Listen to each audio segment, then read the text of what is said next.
आप सबका आपके अपने YouTube चैनल की कथा टीवी पर मैं मीनू शर्मा स्वागत करती हूँ। ओम गणेशाय नमः है। जैसा कि हम रोज भाद्रपद के इस महीने में नित्य नियम से भगवान श्री गणेश की नई नई चमत्कारिक कथाएं सुन रहे हैं, तो उसी में आज हम सुनेंगे भगवान श्री गणेश की और सास बहू की कहानी। तो हो सके तो इस कहानी को अंत तक देखिएगा और कहानी अगर आपको पसंद आए तो वीडियो को लाइक एंड शेयर कीजिएगा और अगर आप मेरे चैनल पर नए हैं तो सब्सक्राइब भी कर दीजिएगा। और हाँ, कमेंट में श्री गणेश भगवान का जयकारा लगाना बिल्कुल भी मत भूलिएगा। तो पौराणिक कथा के अनुसार एक समय की बात है, एक गांव में एक बुढ़िया माई अपने बेटे बहू के साथ रहती थी। उसका बेटा तो दूसरे गांव में कमाने के लिए गया हुआ था और इधर पीछे से बुढ़िया माई अपने बहू से घर का सारा काम करवाती थी। बहू को खाने के लिए भी नहीं देती थी, सारा बना हुआ खाना अकेले ही खाती थी। तो बहू क्या करती थी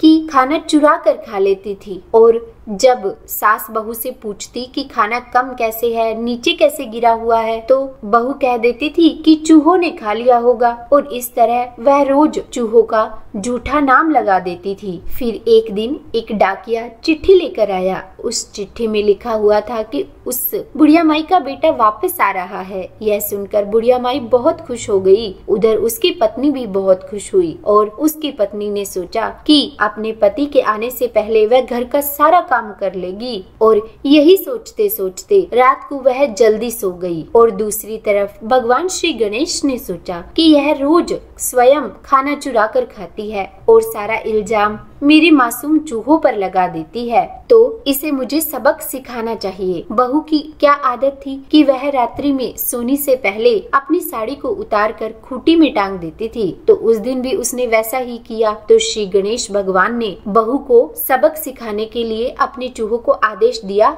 कि जाओ और इसकी साड़ी को अपने बिल में छुपा लो। और चूहों ने वैसा ही किया। साड़ी को खींचकर चूहों ने बिल में छुपा दिया। और जब बहू सुबह जल्दी उठी और साड़ी ढूंढने लगी तो उसे साड़ी खूंटी पर नहीं मिली। उसने इधर उधर देखा परंतु साड़ी उसे नहीं मिली और वह बैठकर रोने लगी, क्योंकि कमरे से बाहर तो वह आ नहीं सकती थी। उधर उसका पति भी आ गया। तब सास ने बहू को आवाज लगाई कि बहू देख, तेरा पति आ गया है, मेरा बेटा आ गया है, चल उठ जा। तब बहू ने कुछ नहीं बोला और अंदर बैठी बैठी रोती रही। फिर सास ने फिर से आवाज लगाई तो बहू बोली कि माँ जी, मेरी साड़ी नहीं मिल रही, मैं बाहर कैसे आऊँ। तो सास ने कहा कि तुम्हारी साड़ी कमरे के अंदर से कौन लेकर जाएगा, अंदर ही ढूंढो ध्यान से। पर बहू ने बोला कि नहीं माँ जी, नहीं मिल रही है, मैंने बड़े ध्यान से पूरे कमरे में देख लिया है। तब उसका पति बोला कि बंद कमरे से साड़ी कहाँ जाएगी। और फिर बुढ़िया माई और उसका पति कमरे के अंदर आए और उन्होंने भी वहाँ चारों तरफ देखा पर उन्हें साड़ी नहीं मिली। अब क्योंकि बुढ़िया माई गणेश भगवान की बहुत बड़ी भक्त थी, तो उन्होंने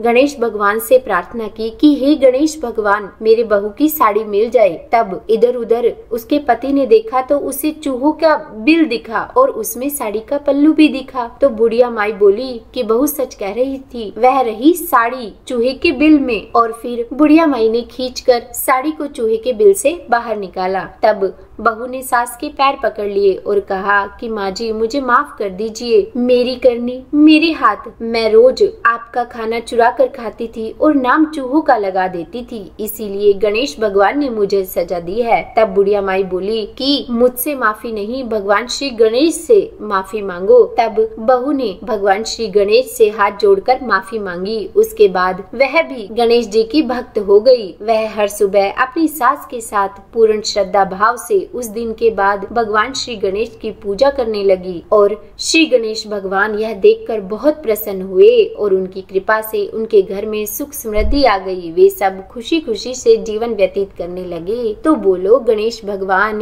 की जय। हे गणेश भगवान, जैसे उस बहू को सबक सिखाया वैसे किसी को मत सिखाना और बाद में उसकी लाज रखी वैसे अपने सभी भक्तों की लाज रखना। सभी को सुख समृद्धि देना, सभी के जीवन के कष्टों को समाप्त करना। तो उम्मीद है कहानी सुनने में आपको अच्छी लगी होगी। अगर वीडियो पसंद आई हो तो लाइक एंड शेयर करिए और अगर आप मेरे चैनल पर नए हैं तो सब्सक्राइब भी कर दीजिएगा। तो बोलिए गणपति बप्पा मोरया।